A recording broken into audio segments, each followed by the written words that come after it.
But one of the beliefs I have now is there's always a way. There's always a way. And it doesn't matter what you face. It's like, I don't know what the way is, but there's always a way. You may have to create something, you may have to discover something, you may have to find something or someone, but there's always a way. You need to add the phrase to all of your intentions and your desires and your prayers and your goals. This or something better. Oh, yes. This or something better. This is the little door that opens up to get you to free yourself from the ego's prison. You have to participate. You have to take action. I would say if there's any element not focused on enough in the movie The Secret or in the Law of Attraction community or anybody that's trying to manifest their lives is they don't take enough action. Life is a co-creation. The action you take is easy because it's coming from whatever is organic for you to do. I mentioned I've written 80-some books. For somebody else, that might be torture. They don't want to write a book at all. Do what's for you to do while I do what is for me to do. It's easy when you do it within your life path and your life mission. Hey friend, I just wanted to thank you so much for stopping by and tuning into the podcast. It means the world to me. There are a lot of great podcasts out there, so it's truly an honor that you've decided to take the time out of your day to listen to mine. I'm really excited to bring on more and more inspirational guests for you. But before we get into it, I wanted to ask you a huge favor. If you're enjoying the show, would you please be so kind as to hit that subscribe button? I've noticed that over 98% of the people that watch our videos aren't subscribed, and subscribing really helps the algorithm put this episode in front of other people who it could help. And be sure to leave a comment sharing what most connects with you. So much love. Dr. Joe Vitale, what an honor to have you here. Thank you for being on the Let It Be Easy podcast. Of course, I just wanted to let it be easy, and the easiest thing to do is say yes. So here we are. Here we are. Oh my gosh. Well, I was going through a lot of your work, researching your different books, and you've created there's so much content to play with, which is a joy for me. I've just been having a ball. I'm just playing. Oh, which is isn't that the best way to live, to play, to not be so serious? Well, the alternative isn't very pleasant. The alternative is you're doing what you hate. You're not enjoying it. You're unhappy. You're unhealthy. Life is agonizing. Life is miserable. What alternative is that? I'd rather go in the direction of passion, play, fun, expressing my heart, my desires, my love. I feel like we must be related because that's exactly how I feel. Well, we are related on a soul level. We are identical. Oh my gosh. Well, as I was going through your work, so many things that you said stood out to me. And I'm like, where do I even start? Because there's so much here. But one thing that you said actually this week on your Instagram account was this. Oh. It was a great video. And you said that you were asked to speak in front of a group and they said, Joe, these speakers are already accomplished. They know how to get what they want. We're looking for something a little different. And you said, if you can do it, it might be too small. Let's start there. This is a good one. Thank you. Well, first of all, I'm flattered you're following my Instagram account because I'm posting new video every day, sometimes 2 or 3 times a day. And it's fresh content that's very authentic. Yes. And yesterday I was reflecting. I was walking around in our chilly Texas morning, which I was appreciating because we don't get too many chilly mornings. Yeah. And I was thinking they want me to present a little later in the day. And they did tell me these people are already successful, which is cool. And they said they already know how to be successful. And there was something about it that bothered me. So I was meditating on it. I was reflecting on it. And then it just kind of hit me like a thunderbolt. And I realized that if you can actually figure out how to do what you want to achieve your goal, then your goal probably isn't big enough. If it's so attainable that you know what to do, you just got to get up and go do it. That's cool. And I say, go do it. But if you really want to feel the gusto of life, if you really want to open up your superpowers, then you actually need to go for something that you don't know how to achieve. That's when you're going to have a breakthrough.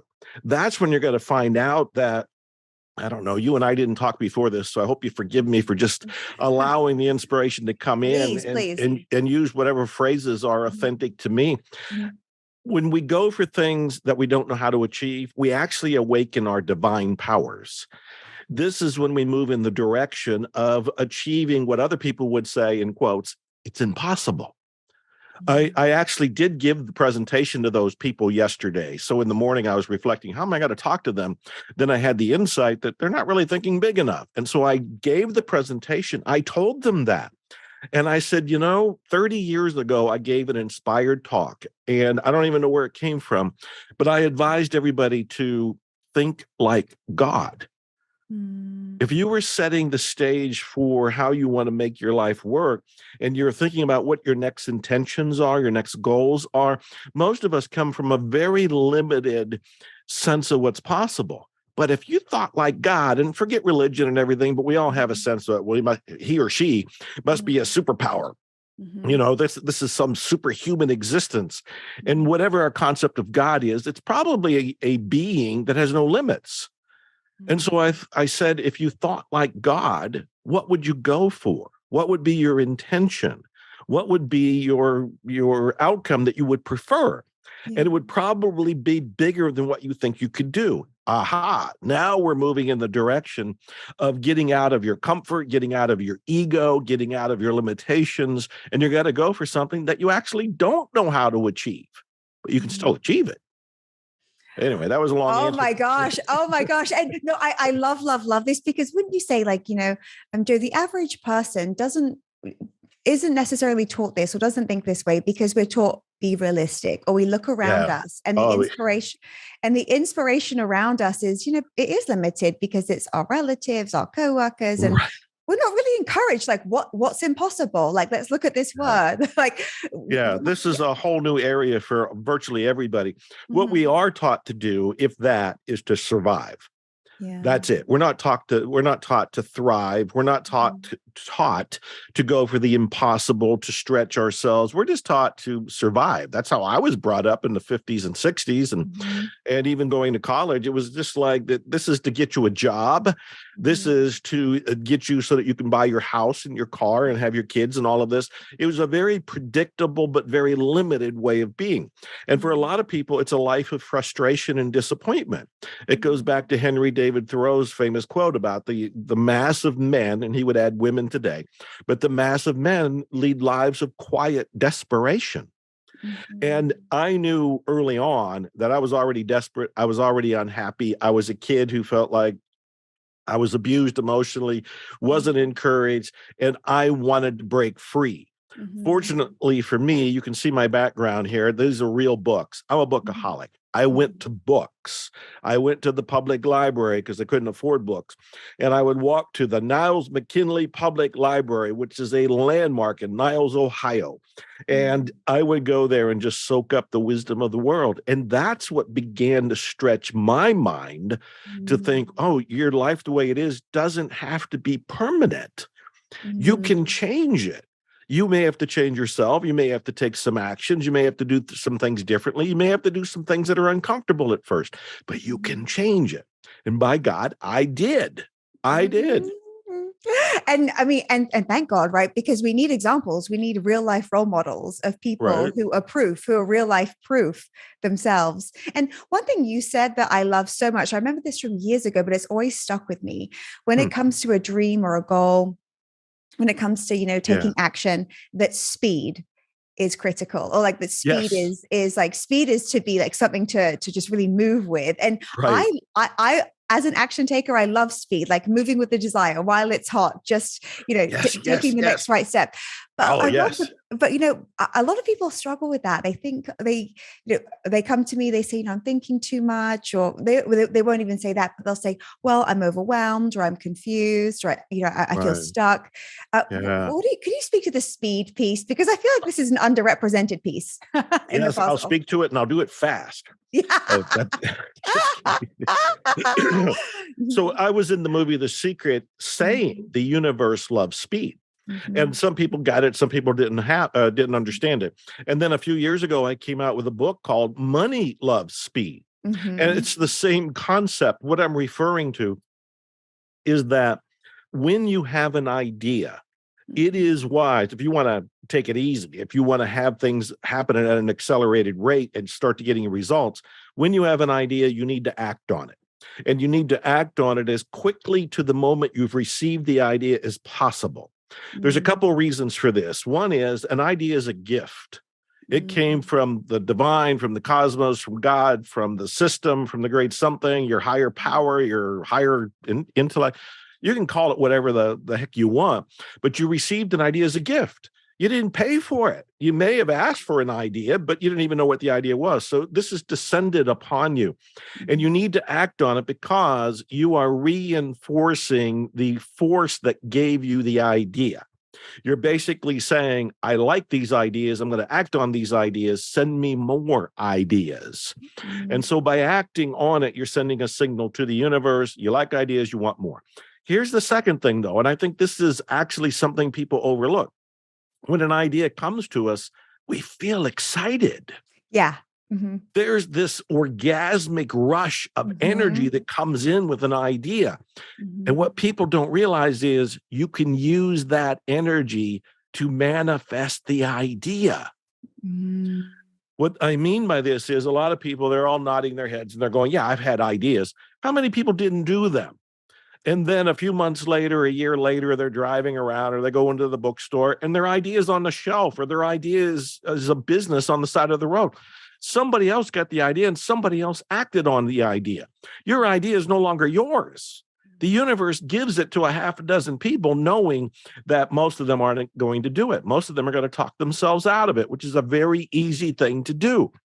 So I learned that when an idea comes to me and I'm excited, I drop everything and I work on that idea to bring it into being because I'm using the energy that came with the idea to actually manifest, manufacture, create the idea. I know that if I wait, first of all, somebody else has probably got to do it. And second of all, if I do get around to it 2 years from now, it'll still feel like a good idea, but the orgasmic energy isn't there. It's just a good idea. And I go, oh yeah, that is a good idea. Let me get around to doing that. But I don't have the lightning strike. Just recently, I lightning struck me again. I mean, it's hitting me all the time because I say yes. And this is the easy way to move through life. It just keeps saying yes. And I got this idea to create a program about time travel. And I got so excited. I deep dived into all the books about time travel. I actually even bought a time machine. Here's a little model of a time machine. If you ever saw the 1960 movie, that there is a miniature one and a big one in there.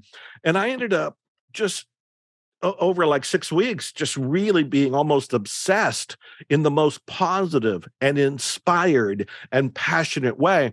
I just released a new program. mentaltimetravelsystem.com, mentaltimetravelsystem.com.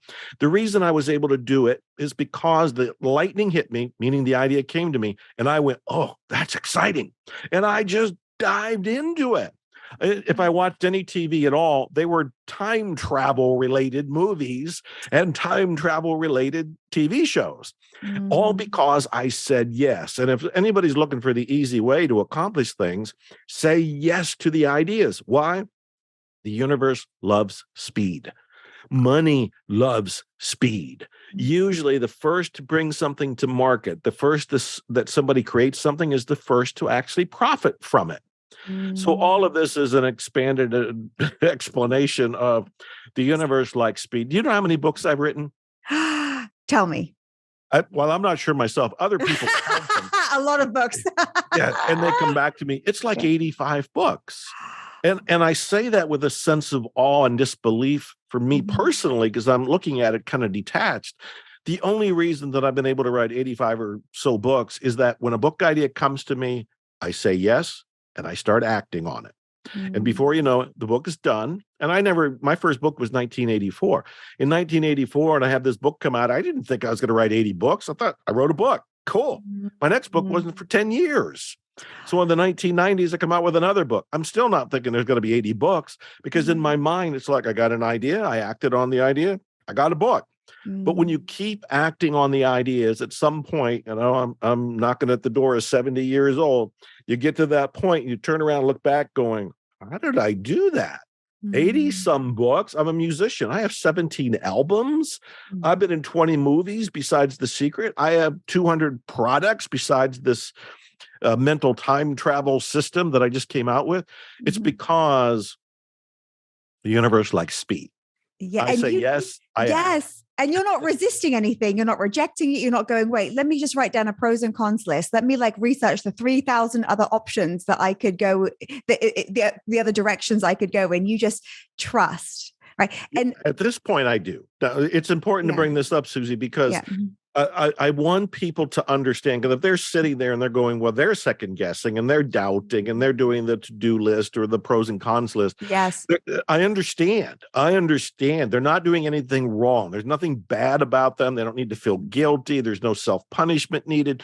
This is part of the awakening process. So let me give you a real quick example. Please. First of all, books are easy for me to write because I've already taken care of all the self-doubts about books. I know I could write a book. If a book idea comes today, I'll write it. There's no interference. There's nothing in me doubting it. However, I mentioned music, and I came out with 17 albums.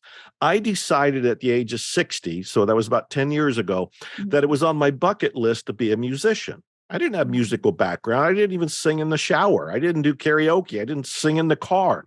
So I didn't have any of that kind of background. But I said, I want to be a musician. I want to write songs, sing songs. I want to record an album. And so I set my intention. You know what happened? What? Paralyzing fear. Paralyzing fear. And I'm telling this to be transparent, but also to let people know, look, whenever you try to do something you've never done before, fear is going to rise up.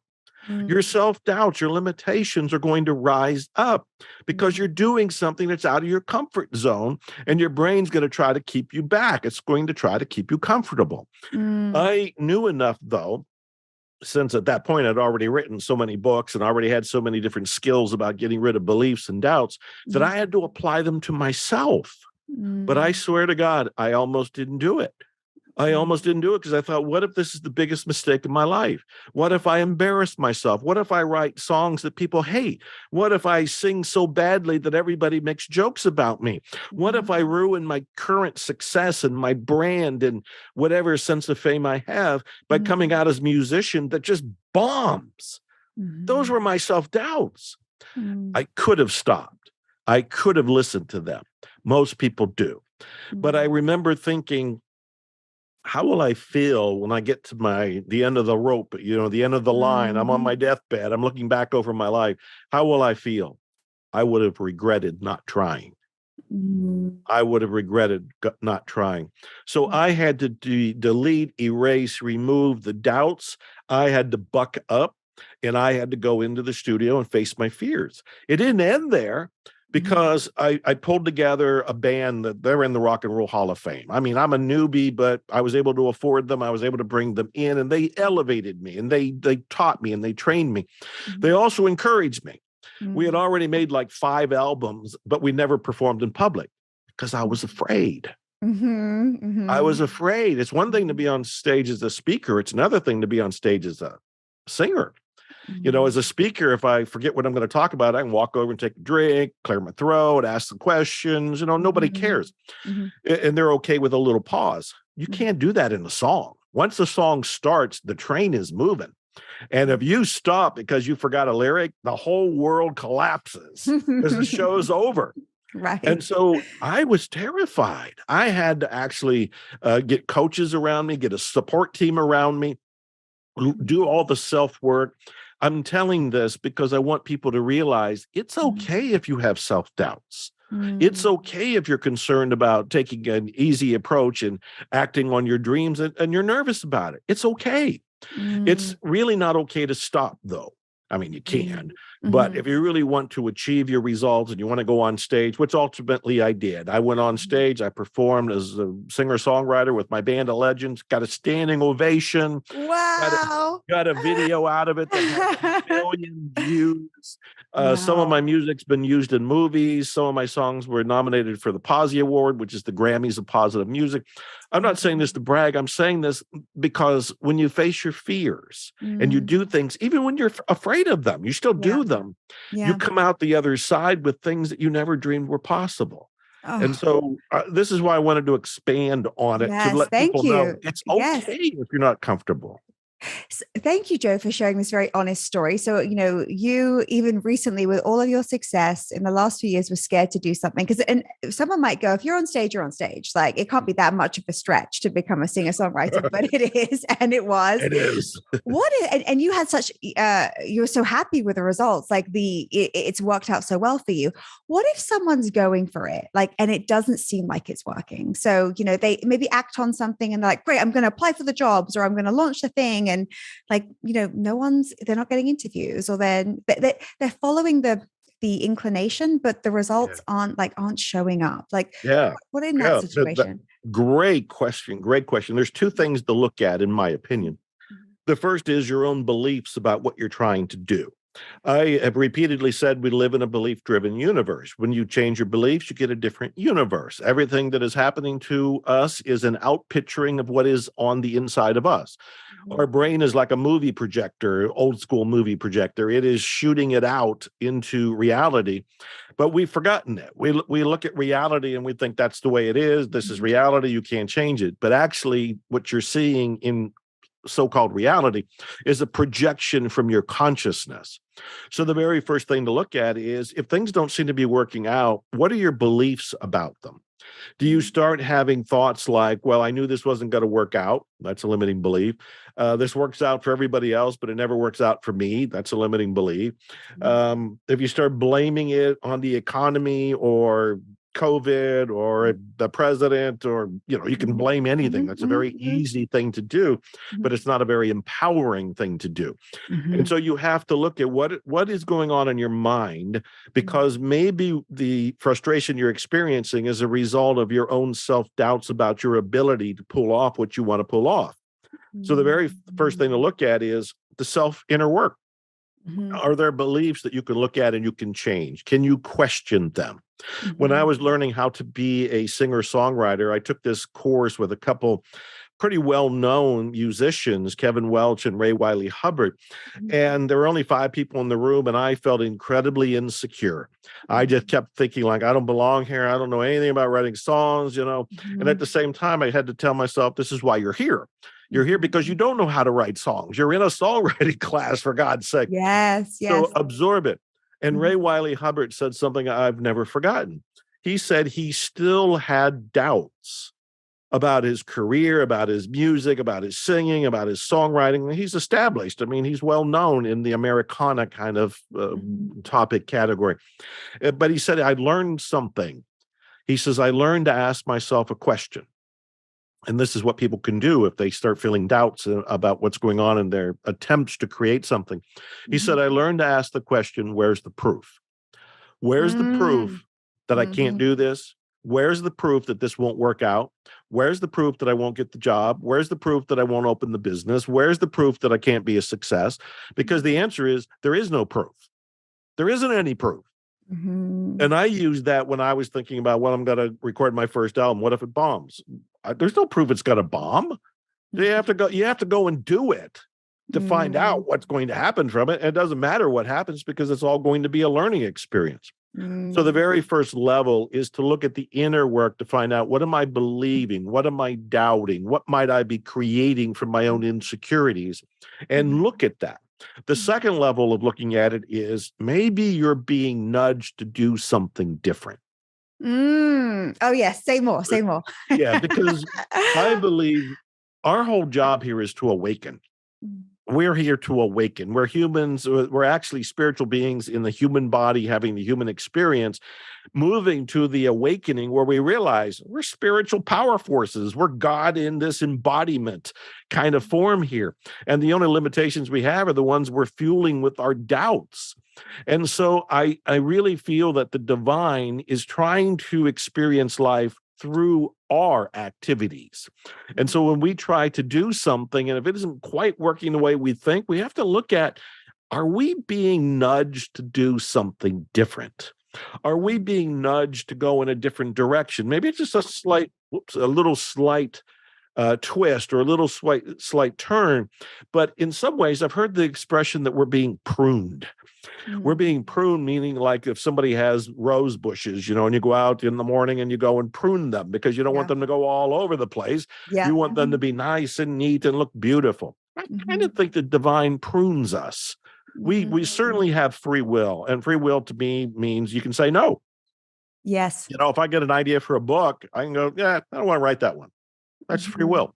But I have learned that those ideas come from the divine. And when I say yes, everything gets to be a lot easier. So I need to pay attention if I'm trying to do something and it's not quite working out. Maybe I'm being nudged to rethink it. I'll give you a quick example. Yes. A few years ago, right when COVID really wasn't out in the big news, but there were rumors of it around the world.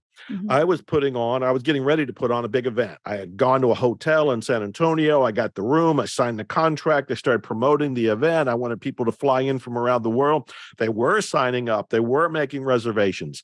And then there was something called a pandemic that started to get bigger in the news, and people started to cancel and they wanted refunds. And it became clear that we're not doing a live event because nobody's coming. And so then I realized, what do I do here? Because this doesn't seem to be a result of my beliefs. I was already setting this up. I was already getting people to go.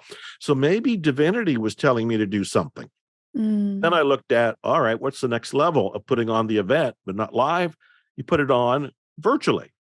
You put it on online. You do it with Zoom and you invite people to come into a closed experience. So that I thought, well, that's how I'm being directed to go. And then I announced it. I said, all right, the live event's now going to be a live online event. And instead of costing thousands of dollars, it'll cost a few $100s. And so I announced that thinking, okay, this is what the divine wants me to do. Seems like a great idea. I'm moving fast. And you know what happened? Nobody signed up. Nobody. Really? Zero. When there are zero signups, when you come out with something, the first thing you think is, well, maybe the technology isn't working. Maybe something's broken. Yeah. If the order form is broken or something, because no signups? How is that possible? Yeah. Everything was working. And then I had to go, okay, what am I being asked to do now? Because I'm looking within myself. So I'm doing the first level. I look within myself to see if there's limiting beliefs. And I felt like I'm all systems go. I'm ready to do this. And then I got to look at, all right, the divine, which I think brought COVID to give us all a time out. And when we were told to go inside, it was really the divine through the authorities telling us to go inside ourselves. It was a time for us to meditate and contemplate. So I'm meditating, contemplating, and I thought, I'm a big believer in giving things away. I wrote a book called Karmic Marketing, which is all about giving. So I thought, all right, I'll do the event. It's free. So I now announce the same event that was going to be live and cost thousands of dollars, was going to be online and cost hundreds of dollars, now is online, live over a weekend with guest speakers, and it's all free. Wow. Here's the magic, though. 30,000 people came to it. Wow. 30,000 people. Wow. They signed up for my mailing list, which meant my database grew. And after the event was over and everybody was feeling good and the karmic marketing had taken place, I went back to them and said, well, we recorded this. And if you'd like to buy the audios or the videos, it's for sale, which was an afterthought. They bought them. Wow. And so ultimately, I not only made money, I didn't have all the expenses or all the wear and tear of travel and going to a hotel and paying for all of that, but I touched, which I got chills thinking about this because I want to inspire people. I touched 30,000 lives and I didn't leave my chair. Wow. So I think the next level that we look at is, what is the divine nudging us to do? So it's softly and subtly nudging. I'm so obsessed with this because it would be so easy to be in your position, Joe, and go, okay, well, I had this whole live event planned and now it's all shut down. So I guess that's it. And life sucks. Look at my misery, Right, and then you're like, okay, let's do it online, paid event, like with your heart, spirit, like all those things like in the mix, like, okay, this is a thing. And then 0 signups. You could be like, this is a real kick in the nuts, man. You can be like, what is going on? Like, have I lost my manifesting, Midas touch? Is something against me? It's so easy to go down that road, right? Because you had 2 failures. two In like fact, two failures, right, so to speak, in inverted right. commas, in two unwanted or unexpected results, say, in a row. And you could have easily, and no one would have blamed you. They'd have gone like, wow, that really sucks. It's so weird right now. Like, I don't know what to tell you. Like, it's also unpredictable and unsafe. Like, what are we going to do? And you're like, well, I'll do it for free. Like, you're just in that non-resistant state. And this, like, this was the third step. Right. Like, that's the magic. And I think that sometimes we give up, don't we? We're like, I'll do it once, second time. Okay, well, I guess that's it. I love this nudge idea because sometimes we're like, we have all the answers, right? Like, no, I definitely know the exact way that my life has to go. I know exactly the path. Right. And Right. sometimes that like the universal plans are better. Like, not, do you find this too in life? Like Oh when you yes, look well, back? you probably saw the look on my face. It's like Yeah. my eyes were bulging. It's like the universal plan is so much better. It's Mm, so much better. There's so many things I want to say to what you just pointed out. First of all, we all have that doubting self-talk that shows up. It's more or less the default system because our brain is hardwired to protect us. It's mm, hardwired to, as we talked about in the beginning, to help you yeah. survive. And Mhm, so it goes there first. But what I've learned is that I thank it. I do want to survive, and it's mhm, obviously helping me survive. mhm, But I also have assigned it some other things to do. It's mhm, like, brain, look for the ways to make this work. And mhm, I have a fundamental belief that I had to adapt. There's a lot of beliefs that I didn't have when I was homeless, a lot of beliefs I didn't have when I was in poverty. But mhm, one of the beliefs I have now is there's always a way. There's mm, always a way. And it doesn't matter what you face, is like, I don't know what the way is, but there's always a way. You may mhm, have to create something, you may have to discover something, you may have to find something or someone, but there's always a way. And so mm, when a pandemic hits, which my God, we haven't had one in 100 years, so anybody living doesn't know how to respond to that. mhm, And when I have a whole event that I'm about to do, and I put money down and everything, and suddenly I can't do it. mhm, Instead of going into misery, it's like, well, there's got to be a way. How do I pull this off? There's always a way. So that default belief is there. And so it guides me into creating something that mhm. will actually work. And so when the next level doesn't work, it's like, well, I'm going to do an online event. I'll charge something reasonable, and nobody signs up. I'm momentarily shocked. It was like, what? How does that Mhm. happen? But Yeah. that I'm trusting. It's like, well, there's always a way. Oh, How do I this is turn so this into soothing. Yeah, this how is do I so turn this into something good? In my book, The Attractor Factor, which was Mhm, the book that got me invited to be in the movie The Secret, mhm, The Attractor Factor, I said, there's a phrase, turn it into something good. mm, Whatever is taking place, turn it into something good. This ties in with there's always a way. So mhm, when things don't work out and it looks like, well, I can't even charge for an online event, turn it into something good. How would that mhm, be? All right, do the event anyway. I've already promoted it. I got speakers lined up. I just tell mhm. them all we're going to do it over Zoom. We're going to do it online, and nobody's getting paid. Right. Let's celebrate. Nobody's getting paid. Yeah. But it's kindness. It's doing a good deed, especially Yes. when people are starting to get scared because of the Yeah. pandemic at that point. And it's Mhm, karmic marketing, which is my philosophy of is give mhm, mhm, joyously out of your unexpecting heart, and mhm, the universe, whatever you want to call the cosmos, is going to return it to you 10 times or more over. mhm. So with all of that, it was like, all right, turn it into something good. There's always a way. We do an event and 30,000 people. So in that instance, Joe, would you say that the divine wanted it to be that 30,000 person free event? And so it led you there as best it could with those Yes. results? Because I sometimes battle a little bit like how much of it is just really my own ability to focus and allow things in versus also there being a plan and me trusting the timing. Because I'm like, surely I can get the results I want today in whatever area. But maybe this even happened with a friend of mine. Interestingly, she had a sight set on this man, right? She was like, he's the one, this is it. And then it didn't go her way, even though she was like, doing all the manifesting, feeling all these feelings of love. And it worked out not with her timing, but way better with someone else. Yeah. But she would have, of course, loved it sooner. So how does it work with the timing in the universe, the divine's plan versus our plan? Is there a divine plan? Like, What say you? Yeah. Tell us. Well, man, big questions. Well, first of all, the head spinner is to realize you are the divine. Mm, That's the head spinner. So the divine is not only working through you, the divine is you. So that we probably should pause because that needs to be soaked up and mhm, integrated. And then the next part of this is one of the questions I get quite a bit is similar to what you just explained is a person has their eyes set on another person. And so mhm, they want to attract Mary or Joe, whoever it is. mhm. And so they've got a target. This is the one. This is the one for me. And I Yes. think from a human perspective, that's one of the most limiting intentions we could ever create Mm, because we're totally coming from our ego. mm, We're thinking because we run into that person at the grocery store, we work with that person, or that person's the next door neighbor. I don't know what the situation is, but mhm, within our limited frame of life experience, we found somebody and we think that's the one.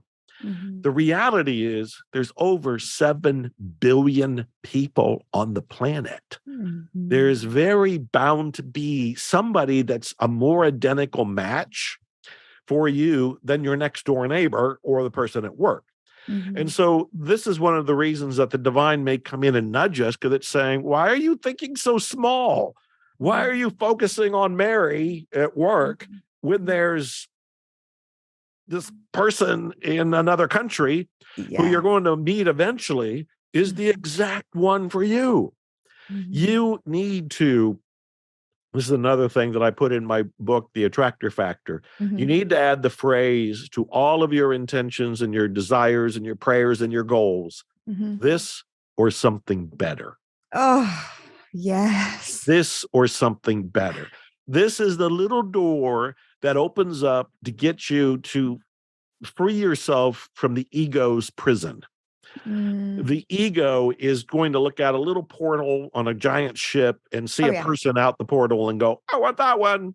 Or Mhm, I'm a car guy. I'd look out the little portal and go, oh, that's the car, not mhm, knowing that there's all kind of boutique cars and giant manufacturers and cars from long ago and new cars coming. If I just say that or something better, I mm, have allowed the divine the possibility to show me something. It could be a person that's more of a match, a car that's more of a match, but I've let go. This is when magic and miracles can happen. When mm, we think it's got to be a certain way, we don't have it easy anymore because now we've put demands on ourselves and we put demands on the universe, on the divine.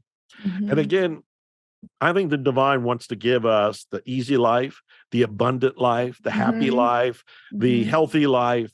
And we're the ones who get in the way. One of my mhm, favorite quotes is from Arnold Patton, who deeply influenced me. And he said, we don't create abundance, we create limitations. Oh, that is so good because it means mm. the abundance is already here. When we say we don't see it, we don't feel it, we're not getting it, it's because of us. Mm. Good It's stuff. so amazing. Oh my God, I love this conversation so much. I mean, what do you say when someone, because you know how a lot of great manifestations in this world, results that we get are created by more than one person, right? So a person is rarely successful alone in any endeavor, right? It's like Right. two people or more or a team. What if there's mixed energy within a team? So, like for example, I work with my husband, and we have our moments. You know, like we're great working together, but sometimes not always aligned. I'm like, is he taking away my manifesting energy? If we're like, how does it work if there's more than one mind wanting a similar goal? That's fantastic because Napoleon Hill, who I'm a huge fan of, and I Yeah, just yeah. reread his Law of Success from 1928, Uh-huh. and of course his Think and Grow Rich, and he Uh-huh. actually has been coming out with more books since he's died in Isn't that 1970 funny? than during his lifetime because he wrote so much of it not published. Mhm, And he was a big believer in the mastermind. And mhm. and I am too. Yeah. I even wrote a book Mhm, called Meet and Grow Rich, which is on how to put on a mhm, mastermind. mhm, So his rule of thumb was whenever there's two or more people that are in alignment, you're actually creating a third mind and you're actually joining with what he called infinite intelligence, which I mhm, always loved the phrase because it kind of took it away from all the emotional connotation for the word God. But infinite mhm, intelligence, it's really the divine. It's really mhm, God, infinite mhm, intelligence. intentions. So we want to be aligned with people who have or agree with our goals and we with them. Yes. And so that's the first level. If you've got a husband, like I have a TV show now, it's called Zero Limits Living TV. It's at zerolimitslivingtv.com. And yesterday I interviewed a woman who was a real rags to riches story, but she attributed a lot of her success to her husband. Her husband supported her. Her husband believed in her. Her husband helped her even when there was a lot of dark nights of the soul. And I thought, you keep him because he's on the same page. There's harmony there. So I would say you want to be with somebody who is supporting you in your dreams and you are supporting them. But we also need to be aware that, again, what I talked about earlier is that a lot of reality, including the people in your reality, are extensions and projections of your own belief systems. Yes. So if you are with somebody and suddenly they start criticizing you or suddenly they start doubting your dream, you have to look inside yourself. You have to look inside yourself and go, are they voicing what I secretly believe? They could be a mouthpiece for your own doubts. Now, this is huge because the average person, the ones that Thoreau said are leading lives of quiet desperation, they're going to blame. They're going to blame. I'm not getting successful because of you and point at their spouse. Or they're going to say, I'm not getting successful because of you and point at you or point at me. They're going to blame. But this is all about awakening. We have to awaken to our inner power, our superpower, our divine power, our divinity. And this is when we look within and we go, okay, do I have self-doubts about what I want to do? And my spouse is actually just being kind of a puppet. It was almost like mental ventriloquism. You mentally threw your doubt into their brain and they spoke it. Well, it's not their fault that they spoke it. And so you have to look inside yourself and go, do I believe that? And then do the inner work to question your own beliefs and remove them. I have found that when you do the inner work and you correct the lack and limitation thinking in yourself, lo and behold, the other people change. Isn't that okay? Everything, this is everything, because don't you also agree? Don't you also agree, depending on your mood or depending on, what maybe you're going through a challenging cycle or actually the opposite, you feel amazing. You have a completely different experience with a person. Right. So even that they evoke different emotions within you based on you. Right. I think yes. we all know a person, right? Some days we're like, oh, I love him or her. And then other days like, oh my gosh, please not him or her today. Right. And it could even be a relative. And it's because of us. Right. Yeah. It's we are responding, that we're responding to something in that person. Yes. And they're responding to us. They're responding to us. So if you come from a very peaceful, humorous, blissful, tranquil place and you're just a calm sea, they respond to that. But if you walk into the room and you're rattled because you just got off the call and there was a disappointment or you came out of being in traffic and there was road rage all around you and you were feeling some of that and you walk in and your inner energy is buzzing with negativity, they feel that. You don't even have to say a word. They feel it, they sense it, and they will respond to it, which again, it brings it all to you, all to the person, all to me. I have to do the inner work. I have to get to the point of tranquility and do my best to stay there. And when I wander off from it, well, do the inner work and look at what made me wander off. And so I can come back. And so, then life can be easy. Is your bounce back rate? So for example, the other day I texted my friend. I'm like, oh Lordy, this is obviously on me, but I need a little vent. I texted, everyone's annoying me today.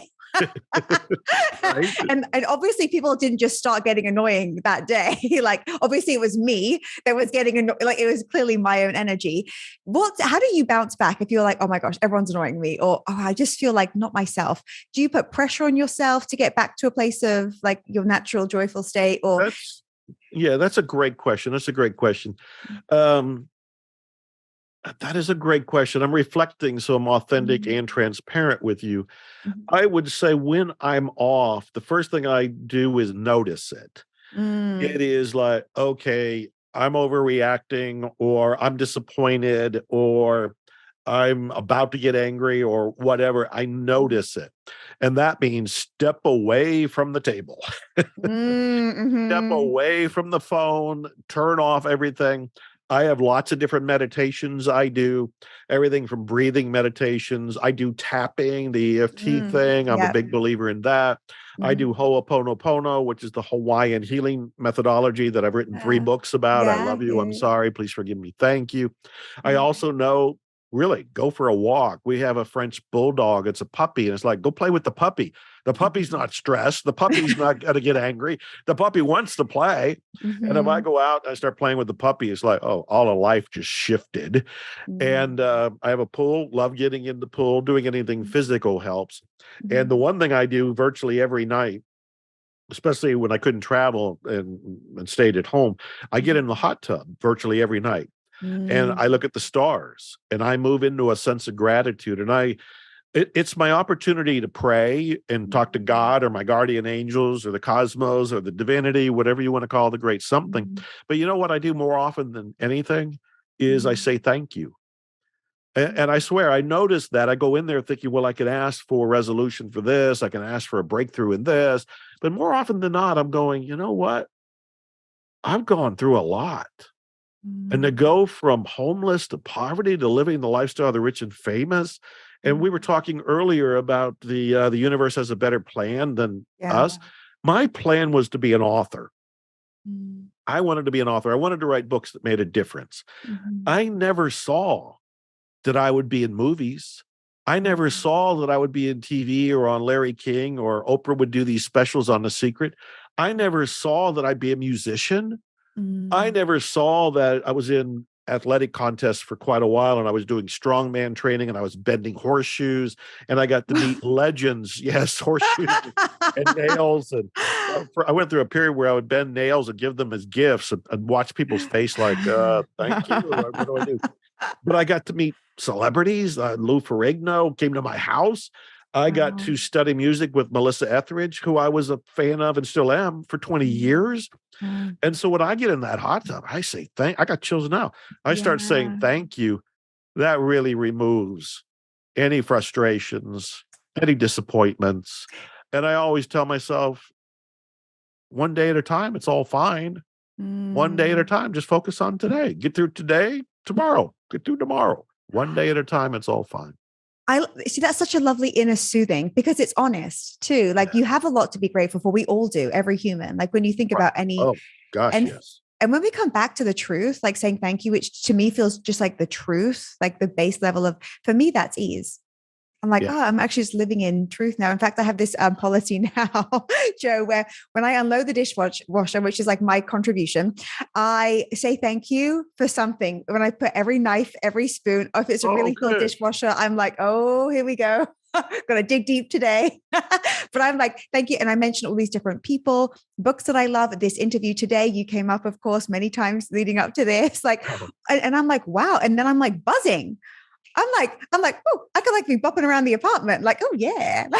And I'm like, this has got to be my natural state, like truly, because yeah. I'm not throwing up all these, well, that email hasn't been responded to yet. And that team member, there was a problem. Or so those things exist too, but I'm dealing with it from a more honest place almost, or Yeah.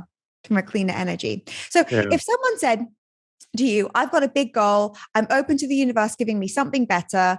What can I do to accelerate the result? Like, so I know that the Yeah. speed, yes. So the idea, act when it's hot.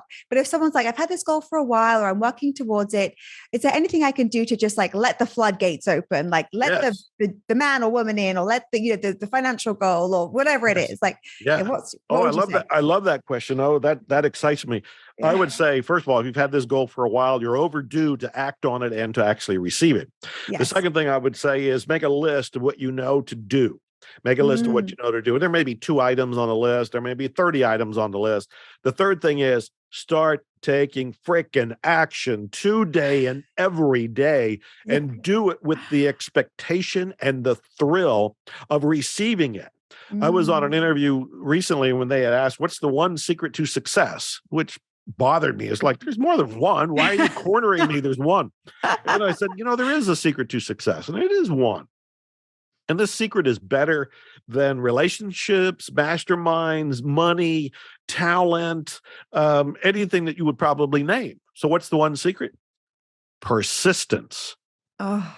Persistence. You get up every day and you take action in the direction of your dream. And if you do that, over time, you're going to achieve it and something more that you don't even expect, like me going to be an author and I'm writing books, but along the way, hey, you want to be in this movie? Hey, you want to go on Larry King? Hey, you want to be a musician? Hey, you want to perform on live TV and it goes on and on. As you pursue your dream, there are side benefits that you can't even see that the divine will kind of just drop as little Christmas gifts along the way. And you get to receive them and get to open them. But you have to participate. You have to take action. I would say if there's any element not focused on enough in the movie The Secret or in the law of attraction community or anybody that's trying to manifest their lives is they don't take enough action. Life is a co-creation. The action you take is easy because it's coming from whatever is organic for you to do. I mentioned I've written 80 some books. For somebody else, that might be torture. They don't want to write a book at all. Do what's for you to do while I do what is for me to do. It's easy when you do it within your life path and your life mission. So the answer for that is make that list of what you know to do, start doing it, review the list, add to the list, and just be persistent. I think that this is really underrepresented too, the persistence and the action piece. And I think too, because, Joe, people think, but I have so much to do. Like, and there's like a heavy energy to it. But I'm like, no, this is 95% of life. Right? Like even someone who's climbing Everest, right? How long are they up there? 5 minutes with their camera? Like the climb is the thing. Like the summit is over very quickly. And you are absolutely right. You are absolutely right. Enjoy the ride and also enjoy the journey. If you don't take action, where are you going to be tomorrow? Where are you going to be next week? Where are you going to be in a month? You'll be going, oh, I wish I had done so-and-so. I wanted to write my book. I wanted to open up my bakery. I wanted to do such and such. And you didn't do it.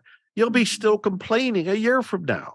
Just go ahead and start. Oh my gosh, I completely agree. I think that too, one thing that I really believe is that, our dreams aren't random. It's not like, because I don't want to work with cars. Like, I don't want to work with marine biology. Like, I mean, that's so cool, but it's not for me. It's not you.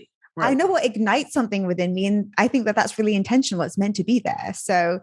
And I think that's part of the gift from the universe. Whatever the dream is for you, whatever the joy is for you, is for you. It is for you. Me writing books, that was a gift that came to me. The divine God, I don't know, my higher consciousness said, you're going to be an author. And I'm like, okay, cool. I really want to be an author. That sounds fun. I love books. I mean, look what's behind me. But for somebody else, they're going to be whatever. Yes. That's unique to them. And that's their gift. It doesn't have to be big. It doesn't have to be overwhelming. And if it's coming from your heart and your joy, it should be a delight to do. And this is why we can't listen to other people, right? When they have an opinion on our life path, because it's you don't know what's inside of me. That's exactly right. That is exactly right. Other people do not know. I can't see into them. They can't see into me. They don't know my motivation. I don't know their motivation. This is why it's all the work is an inside job. If you really want things to be easy, quit listening to the outer and listen more to the inner. Yes, which is a discipline with our own courage too, right? Because it's like, Dad, I'm not doing that, or you know what? Actually, I'm actually leaving this city. I'm doing something else. That is that's up to us, our free will. So I have 2 more questions for you because I could talk to you forever. This topic with you for 3 days. We could be here. Right. When people encounter your work, Joe, because you have so much, you're so prolific, and they find you in different ways, how do you want them to feel? Oh, I want them to feel inspired. That's the key word, inspired. In fact, I started using the word inspirator. I'm an inspirator. INSPARTOR, I think is how you spell it. But it means somebody who inspires people. That's what I want to do. That's what I want people to feel. That's what I want on my gravestone, he Yeah. inspired me would be the words to leave there. So I want Yeah. them to feel inspired. I Mm. want them to go, wow, I can do this. This is possible. And then they get up and start moving in that direction. So Mm. inspired. Inspired. Actually, I have two more questions now. I mean, they just keep coming to me. All right. All right. a lot Bring of it on. people, who come to you, they're seekers, and you're a seeker. Like, look at all those books. Like, they're Yeah. always like, oh, what else can I learn? What do you still have questions? Are you like, oh, there are still questions that come to me? Like, yes. The yeah, short answer is yes. yeah. I am obsessed with understanding the secrets of the universe. I am on a quest to uncover anything that has either been lost or forgotten or never articulated. I read the new books. I look at the old books. I go back to history. I go back to the philosophers from ancient times. I look for anything that can make our lives easier. Anything that can make our lives easier. I look for statements, I look for quotes, I look for insights, I look for techniques, and I'm also open to putting it all together and creating something new, like I mentioned with the mental time travel system. So yeah, I have questions. Yes. Yeah. Well, I think that never ends, right? When you're curious and you care about. I actually wrote this piece years ago called, I've read 500 self-help books, and here are like the 5 key themes, because the truth is the same, expressed in different ways, right? But I find, even if you read the Bible, if you read if you read the Stoics, if you read Byron Katie, like whoever it is, like the truths are there. And isn't that remarkable? Like, that makes me feel very reassured. Yeah, no, the truths are there. I don't think any of them are hidden, but I don't think everybody's looking. Yes. I think most people, first of all, don't have a clue. The ones leading lives of quiet desperation, they're not really thinking about it. They're not really self-reflecting. But for you and me and the people that tune into what your show is all about, they're more enlightened. They're more awakened. And so they understand that they can look and they can find. I don't think the truths are hiding. I think they're there in plain sight. We just, open a book and we can find them. Yes. Okay. Final question. This is kind of it seems like a big one, but I feel like there's so much that there are so many ways we could go. But just say you could speak to every 16-year-old in the world, right? They had to listen to a message from you on their 16th birthday, and they had no access to the knowledge, all the research, all the work you've done. Like, they just didn't know. They're like, well, reality is reality. I look around, this is it. And you could like impart something. You could give a message. Like, what would your message be? Oh, what a beautiful question. Oh, I love that question. Oh, and I have a great nephew now who's 16 years old. And I haven't seen him in 3 or 4 years with the pandemic and everything. I'm going to see him in a week or so. I'm going to make my first trip in years. So I'm thinking of him, but I'm thinking of anybody that's 16 years old and I get a chance to talk. This is such a great question. Right off the top of my head, I'm not really thinking about this. So it's a very spontaneous answer. I would sit with the person and say, you have a secret desire in your heart to create something, to do something, to make something. And that secret desire, maybe you never really looked at it very deeply or reflected on it very much, but that's actually your mission. That's your life mission. And what I'd ask you to do is to look at the secret desire, articulate it a little bit so you understand more about what it's trying to do or what it's asking of you. And then I would invite you and challenge you to actually bring it into reality. Then I walk away with them going, who the hell was that guy?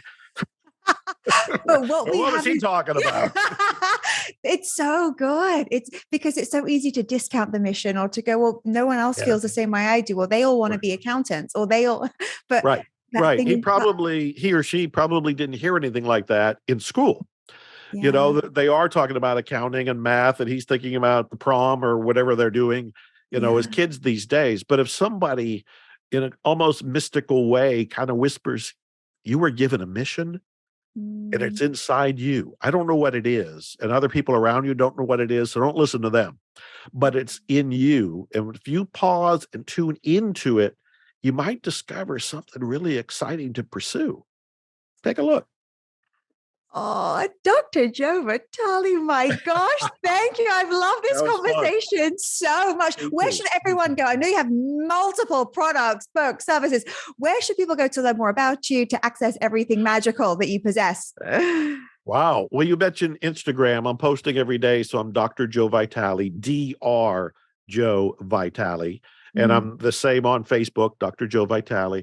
Got lots of websites. I mentioned the time travel thing. It might be fun to go look at that.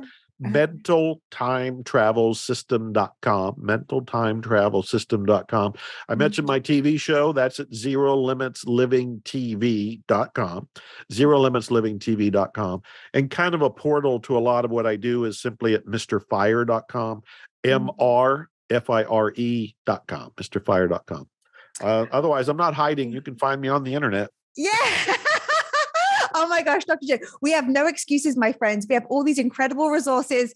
This incredible gentleman here sharing such wisdom today. Lucky us. I hope you'll come back.